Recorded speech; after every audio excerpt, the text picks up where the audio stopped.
தமிழக கோயில்களில் சிறப்பு தரிசன மோசடிகள் நாளுக்கு நாள் அதிகரித்து வரும் நிலையில் முக்கிய கோயில்களில் ஆன்லைன் முன்பதிவு முறையை கட்டாயமாக்க உள்ளதாக அறநிலையத்துறை அமைச்சர் ரமேஷ் தெரிவித்துள்ளார்.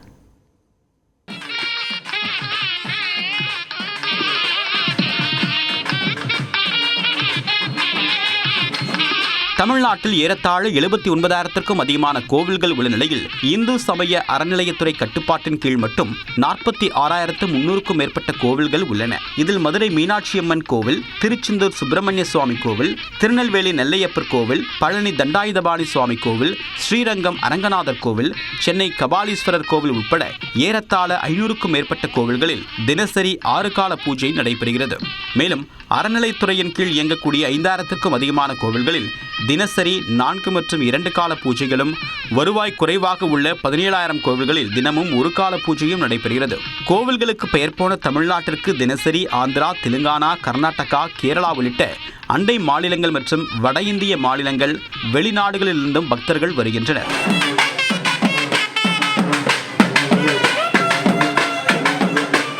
பக்தர்கள் வருகையால் கோவில்களில் கூட்டம் அலைமோதக்கூடிய நிலையில் அதை பயன்படுத்தி ஒரு சிலர் விரைவு தரிசனம், சிறப்பு தரிசனம் என்று பக்தர்களிடம் பணம் வசூலித்து ஏமாற்று வேலைகளில் ஈடுபடுகின்றனர். கடந்த வாரம் திருச்செந்தூர் முருகன் கோவிலில் சிறப்பு தரிசனம் என்று கூறி அறநிலையத்துறை அமைச்சரிடமே 4,000 ரூபாய் வசூலித்தது பெரும் பரபரப்பை ஏற்படுத்தியது. இதேபோல நேற்று திருவண்ணாமலை வந்த ஆந்திர மாநில பக்தர்களிடம் சிறப்பு தரிசனத்திற்கு அழைத்து செல்வதாக மர்ம நபர் பணம் பறிக்கும் முயற்சியில் ஈடுபட்டார். கோவில் நிர்வாகத்தினரின் அதிரடி நடவடிக்கையால் அந்த நபர் துண்டை காணும், துணியை காணும் என்று ஓடிய நிலையில் சிசிடிவி காட்சிகளை கொண்டு அவர் மீது காவல்துறையினர் வழக்கு பதிவு செய்தனர்.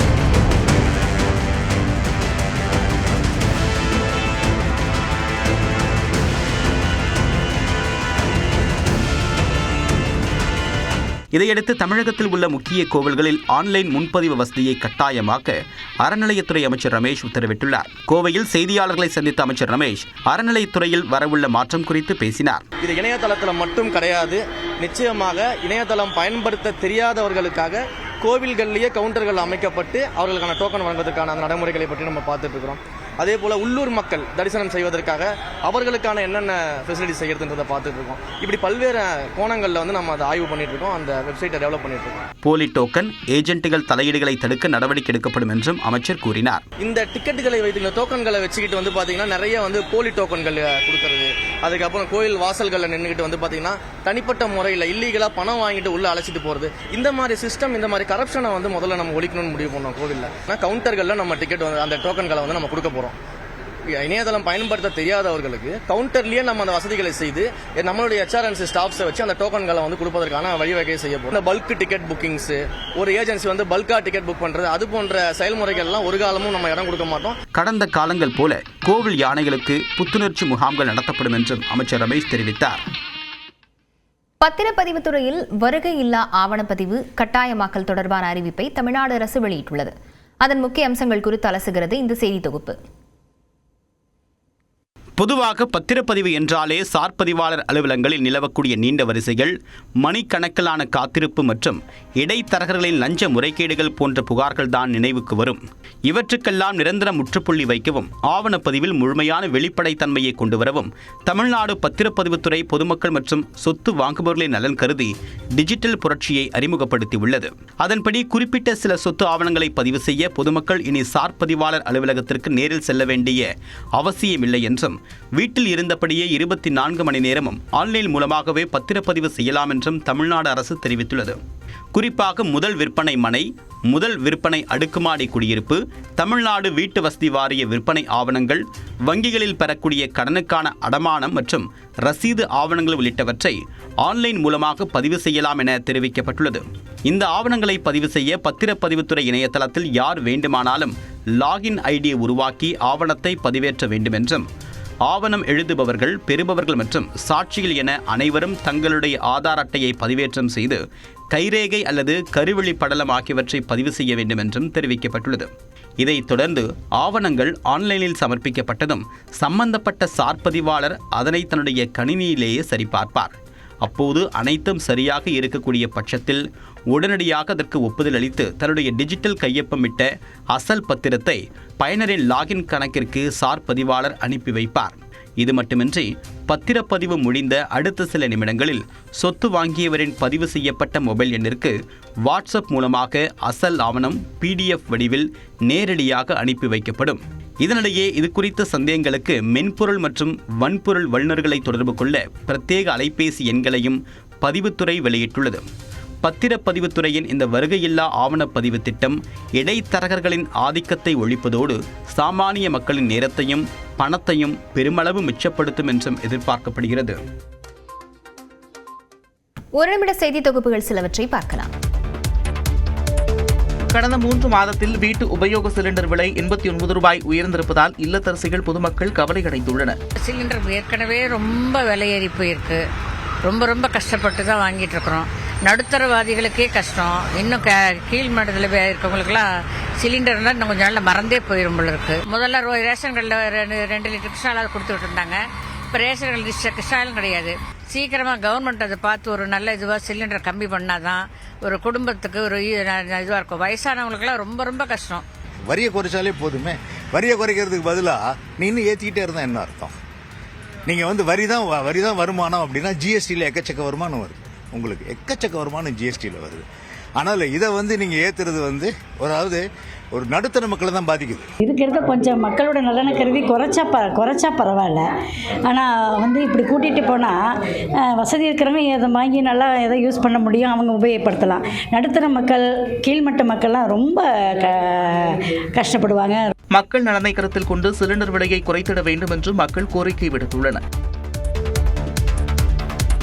3 மாதங்களுக்கு தாங்குமா என்ற கேள்விக்குறியோடுதான் தாவேக ஆட்சி நடந்து கொண்டிருப்பதாக திமுக தலைவர் மு.க. ஸ்டாலின் விமர்சித்துள்ளார். விசிக துணை பொதுச் செயலாளராக இருந்த பனையூர் பாபு அக்கட்சியிலிருந்து விலகிய நிலையில் சென்னை அண்ணா அறிவாலயத்தில் மு.க. ஸ்டாலின் முன்னிலையில் தன்னை திமுகவில் இணைத்துக் கொண்டார்.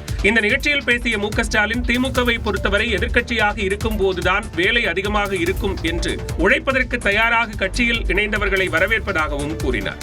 ஏற்கனவே இந்த ஆட்சி பொறுப்பேற்ற நேரத்தில் சொன்னேன், 6 மாதத்துக்கு இதை பற்றி நான் பேச போகிறதில்ல. ஆனால் 6 மாதத்துக்கு முன்னாடியே பேச வேண்டிய ஒரு சூழ்நிலை வந்து விடுமோ என்று அச்சம்தான் இன்றைக்கு இருந்து கொண்டிருக்கிறது. வந்து விட்டது. அதை பலர் பேசிக் கொண்டிருக்கிறார்கள். இந்த விமர்சனங்கள் தான் வந்து கொண்டிருக்கிறது. 6 மாதம் இல்லை, 5 மாதம் இல்லை, 4 மாதம் இல்லை, 3 மாதமாக தாங்குமா என்ற ஒரு கேள்விக்குறியோடு தான் இந்த ஆட்சி நடந்து கொண்டிருக்கிறது. அதனைத் தொடர்ந்து செய்தியாளர்களிடம் பேசிய பனையூர் பாபு தேர்தலில் வாய்ப்பு தராததால் விசிகவில் இருந்து விலகவில்லை என்று விளக்கம் அளித்தார். சீட்டுக்காக நான் கட்சி விட்டு வெளியேறல. அதுக்கப்புறமேட்டு நடந்த ஒரு சில அரசியல் நகர்வுகளால நான் வெளிவரக்கூடிய ஒரு நிர்வாகத்துக்கு தான் தொடங்கிய வெளிச்சம் தொலைக்காட்சி விசிக தலைவர் திருமாவளவனுக்காகவே தொடர்ந்து செயல்படும் என்றும் பனையூர் பாபு தெரிவித்தார். ஒரு மூத்த அரசியல் தலைவர், முதிர்ச்சியான ஒரு அரசியல் தலைவர், இன்றைய நிலையில் தமிழ்நாட்டில் இருக்கக்கூடிய ஒரு சீனியர் மோஸ்ட் பொலிட்டிஷியன் கூட அப்படி சொல்லலாம். முன்னாள் முதலமைச்சர் மு.க. ஸ்டாலின் அவர்கள் அப்படி கூறியிருக்க வேண்டாம். அந்த சாய்ஸ் ஆஃப் வேர்ட்ஸ் அவர் தவிர்த்திருக்கலாம். நம்மளை பொறுத்த வரைக்கும் நமது கூட்டணியில் இருக்கக்கூடியவர்களை சொன்னபடி மாண்புமிகு தமிழ்நாடு முதலமைச்சர் சி ஜோசப் விஜய் அவர்கள் அமைச்சரவையில் இடம் தந்திருக்கிறார். கூட்டணி என்ற பேரில் அவர்களினுடைய முதுகில் ஏறி சவாரி செய்துவிட்டு வாக்குகளை மட்டும் வாங்கிவிட்டு அவர்களுக்கான அங்கீகாரத்தை தராம இருந்தாங்க. வரலாற்றிலே முதல் முறையாக தமிழக அரசியலில் அதை மாண்புமிகு முதல்வர் சி ஜோசப் விஜய் அதை நிறைவேற்றி காட்டியிருக்கிறார். தாவேக ஆட்சிக்கு விரைவில் முற்றுப்புள்ளி வைப்போம் என திமுக தலைவர் மு.க. ஸ்டாலின் பேசியதற்கு மதுரையில் பள்ளிக்கல்வித்துறை அமைச்சர் ராஜ்மோகன் அளித்த பதில்தான் இது. அரசு பள்ளிகளில் விநியோகிக்கப்பட்ட புத்தக பைகள் குப்பையில் தூக்கி வீசப்பட்டதாக சமூக வலைதளங்களில் வீடியோ பரவிய நிலையில் அது குறித்து விளக்கம் அளித்தார். ஏற்கனவே அந்த குழந்தைகளுக்கு வீட்டில் பேக் வாங்கி கொடுத்துருக்காங்க. நல்ல ஃபேன்சியான பேக் வாங்கி கொடுத்துருக்காங்க. அந்த குழந்தைங்க ஏற்கனவே பேக் வாங்கினதால இங்க இந்த பள்ளிக்கூடத்துலயும் ஒரு சில குழந்தைகள் அந்த பேக்கை வாங்கிட்டு அந்த பேக்ல இருந்த பொருட்கள், புத்தகங்கள், வண்ண பென்சில்கள், கிரையான்ஸ் எல்லாத்தையும் எடுத்து தாங்க ஏற்கனவே வாங்கின புது பேக்ல வச்சுட்டு போகும்போது ஒரு விளையாட்டா அந்த 2 பேக் அப்படி தூக்கி போட்டிருக்கிறாங்க. முன்னறிவிப்பின்றி எந்த நேரத்திலும் பள்ளிகளில் ஆய்வுக்கு வருவேன் என்றும் அமைச்சர் ராஜ்மோகன் கூறினார். திமுக கூட்டணி என்ற ஒன்று இப்போது இல்லை என மார்க்சிஸ்ட் கம்யூனிஸ்ட் கட்சியின் மாநில செயலாளர் பே. சண்முகம் தெரிவித்துள்ளார். புதுக்கோட்டையில் செய்தியாளர்களிடம் பேசியவர் தாவேகாவுக்கு ஆதரவு நிலைப்பாடு என்பது சுயேட்சையாக எடுத்த முடிவு என்பதை முன்பே தெளிவாக கூறிவிட்டதாக தெரிவித்தார். திமுக கூட்டணி என்றே ஒன்று இல்லை. திமுக கூட்டணி நாங்க இருக்கிற மாதிரி என்றதில்லை. மதச்சார்பற்ற முற்போக்கு கூட்டணி என்பது இப்போது இல்லை. அதே நேரத்தில் தமிழ்நாட்டுடைய நலன் சார்ந்த பிரச்சனைகளில் மார்க்சிஸ்ட் கம்யூனிஸ்ட் கட்சி திராவிட முன்னேற்ற கழகத்தோடு ஒத்த கருத்துடைய பிரச்சனைகளில் சேர்ந்து நாங்கள் போராடுவோம். கட்சி மாறுவது, பதவியை ராஜினாமா செய்வது எல்லாம் இயல்புதான் என்றும் பே. சண்முகம் தெரிவித்தார். திமுகவிலிருந்து அதிமுகவுக்கு போறது, அதிமுகவிலிருந்து திமுகவுக்கு போறது, ஆளுங்கட்சியிலேருந்து எதிர்கட்சிக்கு போறது, இது எதிர்கட்சியிலேருந்து ஆளுங்கட்சிக்கு வர்றது, இதெல்லாம் தமிழ்நாட்டில் சகஜமா நடந்திருக்கிற விஷயம். மக்களால் தேர்ந்தெடுக்கப்பட்ட ஆட்சியை 3 மாதம் கூட தாங்காது என கூறுவது தவறானது என்றும் கூறினார். 6 மாதம் அல்ல 3 மாதம் கூட தாங்குமா என்ற கேள்வியோட தான் ஆட்சி நடைபெறுகிறது. அதெல்லாம் ரொம்ப தப்பானது சார். அதாவது ஒரு 1.25 கோடி மக்கள் ஓட்டு போட்டு ஒரு ஆட்சியை தேர்ந்தெடுத்திருக்கிறாங்க. அது 1 மாசம் கூட தாங்காது, 2 மாசம் தாங்காது, இதெல்லாம் என்ன பேச்சு? இதெல்லாம் ரொம்ப தவறானது. பாஜகவின் மதவெறி நடவடிக்கைக்கு எதிராக காங்கிரசுடன் இணைந்து உருவாக்கியது இந்தியா கூட்டணி என்றும் சண்முகம் தெரிவித்தார். திருப்பரங்குன்றம் விவகாரத்தில் 2 ஆண்டுகளுக்கு முந்தைய நிலையே தொடரும் என்று அமைச்சர் நிர்மல்குமார் கூறியதை ஏற்க முடியாது என்று பாஜக மூத்த தலைவர் தமிழிசை சவுந்தரராஜன் தெரிவித்துள்ளார். மதுரையில் செய்தியாளர்களிடம் பேசிய அவர், கடந்த ஆட்சியில் செய்த தவறையே தாவேக அரசும் செய்ய வேண்டாம் என்று கேட்டுக் கொண்டார். 2 வருஷத்துக்கு முன்னால் இருக்கிற நிலையே தொடரும், நாங்க விளக்கேற்ற விடமாட்டோம் என்று சொல்லி இருக்கிறார். அவர் அப்படி சொல்வதில் ஆச்சரியம் இல்லை. ஏனென்றால் அவருக்கு வெளிச்சம் பிடிக்காது, மின்வெட்டு இருட்டு தான் அவருக்கு பிடிக்கும். ஏதோ கொஞ்சம் விசில் சத்தம் சத்தமா கேட்டுச்சுன்றதுக்காக இந்த பக்தர்களின் குரல் உங்களுக்கு கேட்காமல் இருக்கலாம். பாஜக முன்னாள் மாநில தலைவர் அண்ணாமலை கட்சியிலிருந்து வெளியேறியது குறித்தும் பதிலளித்தார். எங்களது கட்சியில் லட்சியவாதிகள் இருக்கிறார்கள். அங்க லட்சம் என்று சொல்வதையெல்லாம் நான் அதை பற்றி பொருட்படுத்தவே இல்லை. பொதுநலவாதிகள் யாரும் எங்கிட்ட இருந்து போகல. பிரதமரும் ஆசீர்வாதம் கொடுக்கல, உள்துறை அமைச்சரும் வாழ்த்து சொல்லல. ஆக கட்சியை விட்டு போபவர்களுக்கு வாழ்த்து கிடையாது. தாமரையிலிருந்து ஒரு இதழை கூட யாராலும் அசைக்க முடியாது என்றும் கூறினார். சென்னை பெரம்பூர் ரயில் நிலையத்தில் சூட்கேஸில் தலை, கை, கால்கள் என்று ஆண் சடலம் கண்டெடுக்கப்பட்ட சம்பவத்தில் அவருடைய மனைவி உட்பட 2 காவல்துறையினர் கைது செய்தனர். கடந்த வெள்ளிக்கிழமையன்று பெரம்பூர் ரயில் நிலையத்தில் கேட்பாரற்று கிடந்த சூட்கேஸில் இளைஞர் சடலம் இருந்தது தெரிய வந்தது. தலை, கை, கால்கள் இல்லாததால் உயிரிழந்தது யார் என்பதை கண்டறிவதில் காவல்துறையினருக்கு கடும் சிக்கல் நிலவியது. சிசிடிவி காட்சிகளை கைப்பற்றி காவல்துறையினர் விசாரணை மேற்கொண்டதில் உயிரிழந்த நபர் தேனாம்பேட்டையை சேர்ந்த அமீர் அலி என்பது தெரிய வந்தது. இது தொடர்பாக அசாம் மாநிலத்தை சேர்ந்த அமீர் அலியின் மனைவி ரஹீமா மற்றும் அவருடைய நண்பர் அஸ்ராம் ஆகியோரை கைது செய்து விசாரணை மேற்கொண்டனர். அதில் ரஹீமாவுக்கும் அமீர் அலியின் நண்பரான அஸ்ராமுக்கும் இடையே திருமணத்தை மீறிய உறவு இருந்ததாக கூறப்படுகிறது. இது தன்னுடைய கணவருக்கு தெரியவர அவரை கொலை செய்ய ரஹீமா திட்டமிட்டதாக தெரிகிறது. சம்பவத்தன்று அமீர் அலியை சுயநினைவு தெரியாத அளவுக்கு மது குடிக்க வைத்து போதை மயக்கத்தில் அவரை துண்டு துண்டாக வெட்டி கொடூரமாக கொலை செய்து வெவ்வேறு இடங்களில் வீசியுள்ளனர். மேலும் அமீர் அலியை தாம் 2வதாக திருமணம் செய்து கொண்டதாகவும் தன்னுடைய கணவர் வேறு சில பெண்களுடன் தொடர்பில் இருந்ததால் தன்னுடைய நண்பருடன் சேர்ந்து கொலை செய்ததாக ரஹீமா வாக்குமூலம் அளித்துள்ளார். தலை மற்றும் கைகளை எங்கு வீசினார்கள் என்பது குறித்து இருவரும் முரண்பாடான தகவல்களை தெரிவித்து வருவதால் உடல் உறுப்புகளை மீட்கக்கூடிய பணியில் சிக்கல் எழுந்துள்ளது. மேற்காசியாவில் நிலவும் போர் பதற்றம் சிவகாசியில் நடைபெறும் நோட்டு புத்தகம் தயாரிப்பு வரை தாக்கத்தை ஏற்படுத்தியுள்ள நிலையில் பெட்ரோல், டீசல், எரிவாயு, மளிகை பொருட்கள் வரிசையில் தற்போது நோட்டு புத்தகங்களின் விலையும் அதிகரித்துள்ளது.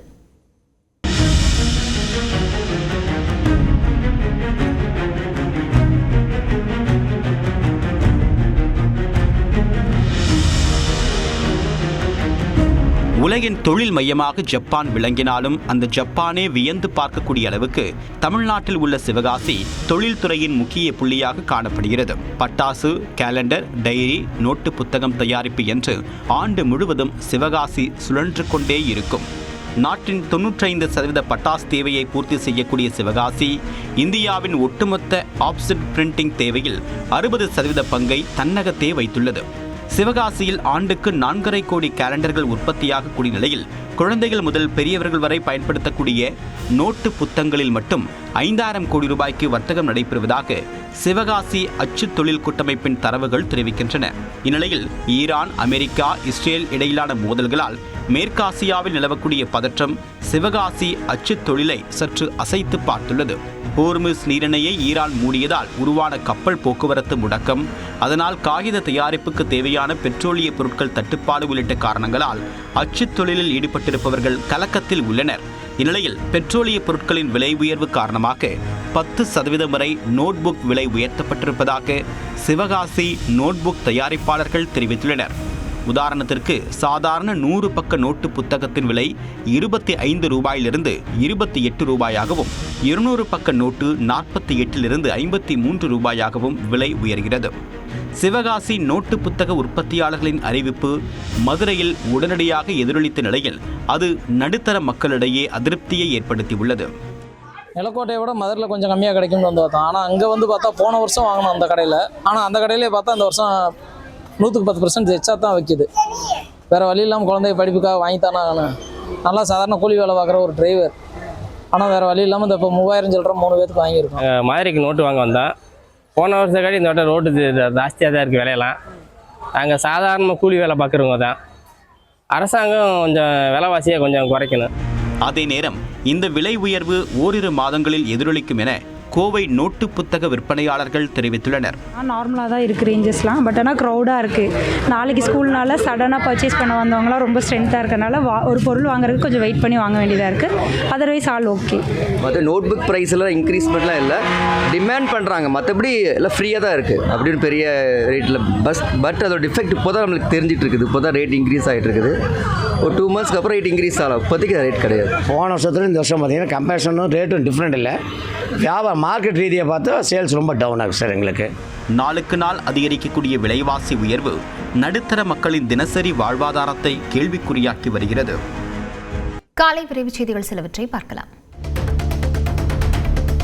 திருவாரூர் சுற்றுவட்டார பகுதிகளில் இடி மின்னலுடன் கனமழை கொட்டி தீர்த்தது. காலையில் வெயில் வாட்டிய நிலையில் மாலையில் திடீரென கருமேகங்கள் சூழ்ந்து மழை பெய்தது. புலிவலம், மாங்குடி, வடகரை உள்ளிட்ட பகுதிகளில் பெய்த மழையால் இதமான சூழல் நிலவியது.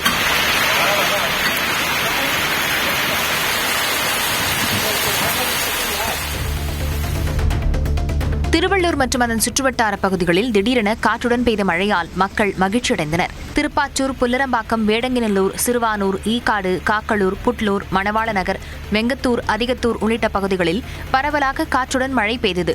இதனால் வெப்பம் தணிந்து குளிர்ச்சியான சூழல் நிலவியதால் பொதுமக்கள் மகிழ்ச்சியடைந்தனர்.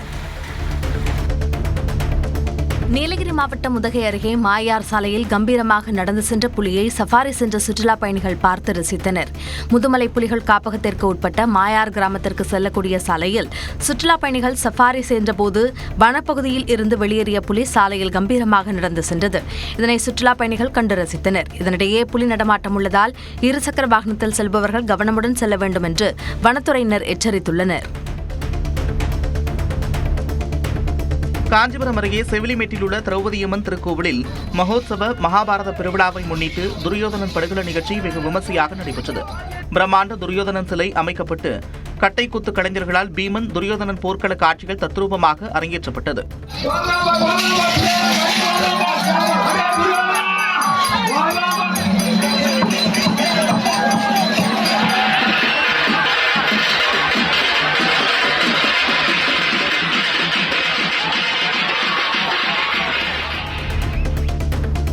கன்னியாகுமரி மாவட்டத்தில் தொடரும் மழை காரணமாக கோதையாற்றில் வெள்ளப்பெருக்கு ஏற்பட்டு திருப்பரப்பு அருவியில் தண்ணீர் ஆர்ப்பரித்து கொட்டுகிறது. சுற்றுலா பயணிகளின் பாதுகாப்பு கருதி 2 இடங்களில் குளிக்க தடை விதிக்கப்பட்டிருக்கும் நிலையில் 3 பகுதிகளில் மட்டும் கட்டுப்பாடுகளோடு அனுமதி வழங்கப்பட்டுள்ளது. ஞாயிற்றுக்கிழமை விடுமுறை ஒட்டி கேரளா உள்ளிட்ட பல்வேறு ஊர்களிலிருந்து வந்த ஏராளமான சுற்றுலா பயணிகள் அருவிகளில் குளித்து மகிழ்ந்தனர். தருமபுரி மாவட்டம் ஒகேனக்கல் சுற்றுலா தலத்தில் ஞாயிற்றுக்கிழமை விடுமுறையை முன்னிட்டு சுற்றுலா பயணிகள் அதிக அளவில் குவிந்தனர். பல்வேறு பகுதிகளில் இருந்து வந்திருந்த சுற்றுலா பயணிகள் பிரதான அருவி, சின்ன அருவி, மாமரத்து கடவு, முதலை பண்ணை உள்ளிட்ட பகுதிகளில் குளித்து மகிழ்ந்தனர். மேலும் பரிசில் சவாரி செய்து இயற்கை எழிலை ரசித்ததுடன் குடும்பத்துடன் மீன் உணவுகளையும் ருசித்து சாப்பிட்டனர். காவிரி ஆற்றில் வினாடிக்கு 1500 கனஅடி நீர்வரத்து இருக்கக்கூடிய நிலையில் முக்கிய இடங்களில் 20க்கும் மேற்பட்ட காவலர்கள் பாதுகாப்பு பணியில் ஈடுபட்டனர். வார விடுமுறையொட்டி கொடைக்கானலில் சுற்றுலா பயணிகளின் வருகை அதிகரித்தது. குணா குகை, பைன்மரச்சோலை, தூண்பாறை உள்ளிட்ட இடங்களில் அடர்ந்த பனிமூட்டமும் மிதமான வெப்பமும் மாறி மாறி நிலவிய நிலையில் இதமான காலநிலையை அனுபவிக்க சுற்றுலா பயணிகள் குவிந்து அனுபவித்து மகிழ்ந்தனர்.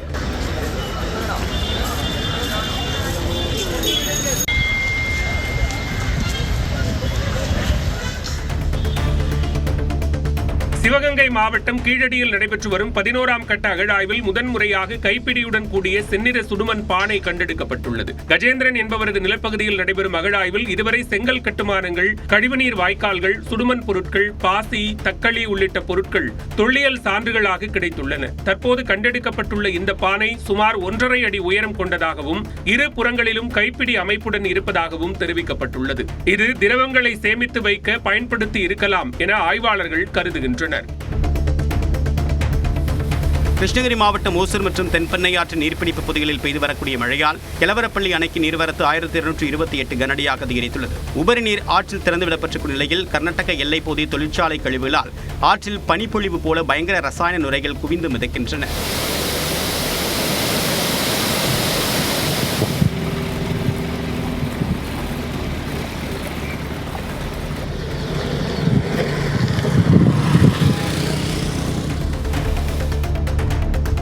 நாமக்கலில் முட்டை கொள்முதல் விலை 18 நாட்களுக்கு பிறகு மீண்டும் 5 பைசா உயர்த்தப்பட்டுள்ளது.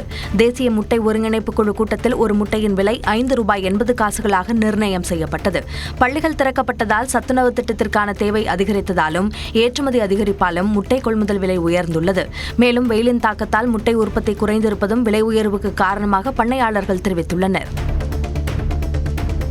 தேனி மாவட்டம் கம்பத்தில் கழிவுநீர் வடிகால் பணிக்காக ஜேசிபி மூலமாக குழி தோண்டிய போது கூட்டு குடிநீர் திட்ட குழாய் உடைந்து தண்ணீர் பீச்சி அடித்து வெளியேறியது. அரை மணி நேரத்திற்கு மேலாக பல்லாயிரக்கணக்கான லிட்டர் தண்ணீர் வெளியேறிய நிலையில் மாநில நெடுஞ்சாலை முழுவதுமாக வெள்ளக்காடாக மாறியது. பிறகு குடிநீர் வடிகால் வாரிய அதிகாரிகள் வந்து சீரமைப்பு பணியில் ஈடுபட்டனர். இந்தியா கூட்டணியின் ஆலோசனைக் கூட்டத்தை புறக்கணிப்பதாக திமுக அறிவித்திருக்கும் நிலையில் கூட்டணி ஒற்றுமையாக இருப்பதாக காங்கிரஸ் தெரிவித்துள்ளது. இன்று நடைபெறும் இந்தியா கூட்டணியின் ஆலோசனைக் கூட்டம் குறித்து விரிவாக அலசுகிறது இந்த செய்தி தொகுப்பு.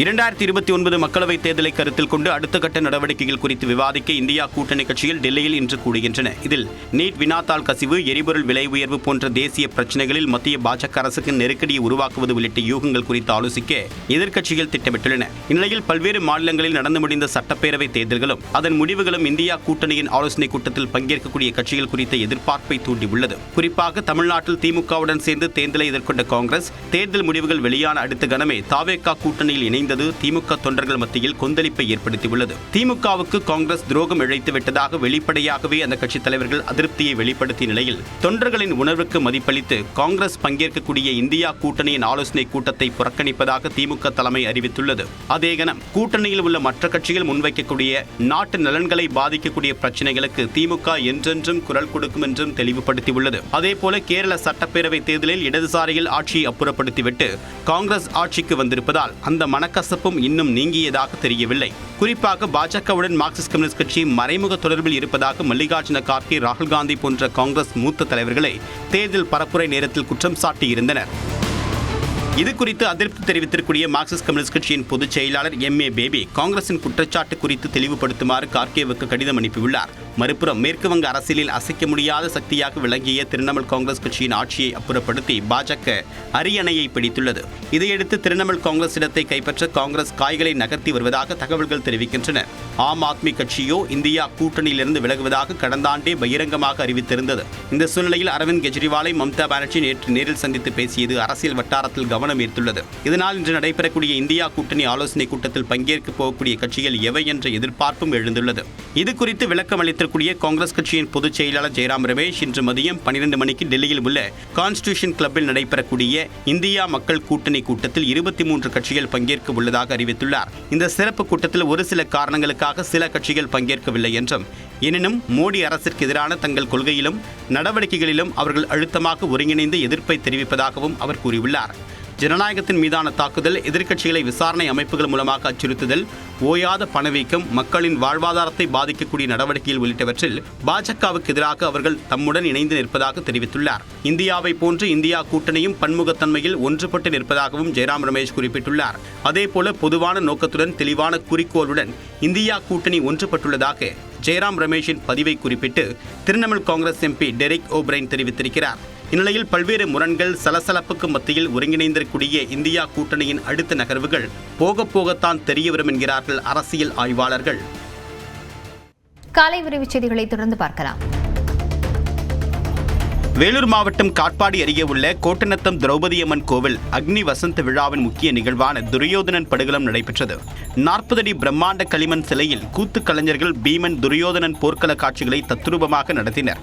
பீமன் வேடமிட்டவர் துரியோதனின் தொடைப்பகுதியில் கதாயுதத்தால் அடித்து வதம் செய்த வீரமிக்க நிகழ்வை ஆயிரக்கணக்கான பக்தர்கள் கண்டு தரிசித்தனர்.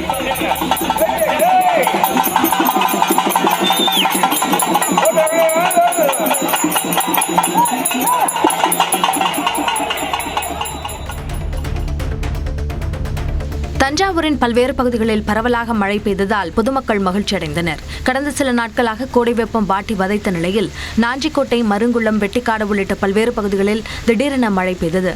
சுமார் 1 மணி நேரத்திற்கும் மேலாக பெய்த மழையால் சாலையில் மழைநீர் பெருக்கெடுத்து ஓடியது.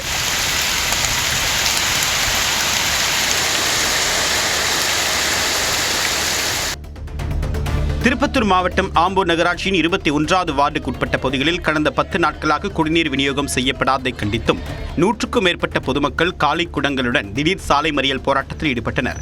இந்த போராட்டத்தில் அந்த வார்டு நகர்மன்ற உறுப்பினர் நபிசூர் ரஹ்மானும் கலந்து கொண்டார். தகவல் அறிந்து வந்த நகராட்சி அதிகாரிகள் உடனடியாக லாரிகள் மூலமாக குடிநீர் வழங்க நடவடிக்கை எடுப்பதாக உறுதியளித்ததைத் தொடர்ந்து போராட்டம் கைவிடப்பட்டது.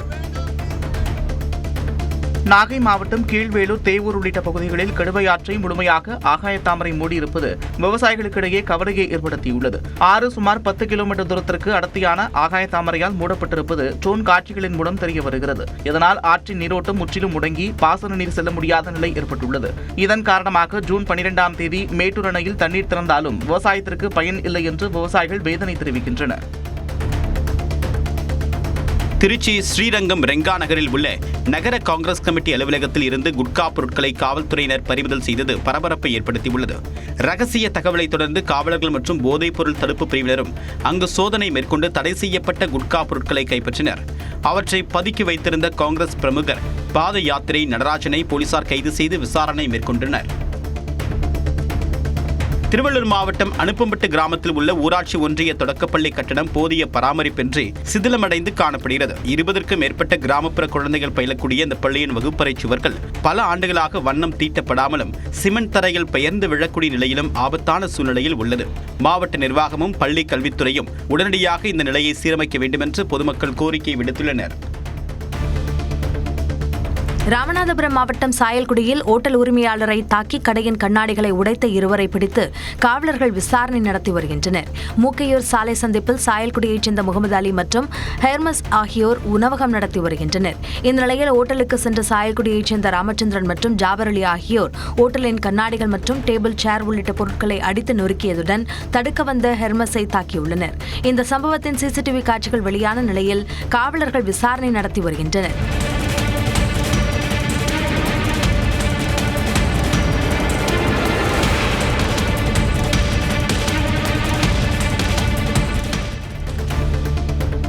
முதலமைச்சர் ஜோசப் விஜய் குறித்து சமூக வலைதளத்தில் அவதூறாக பதிவிட்ட திமுக முன்னாள் எம்எல்ஏ மீது நடவடிக்கை எடுக்க கோரி ஆரணி காவல் நிலையத்தில் தமிழக வெற்றிக் கழகத்தினர் புகார் அளித்தனர்.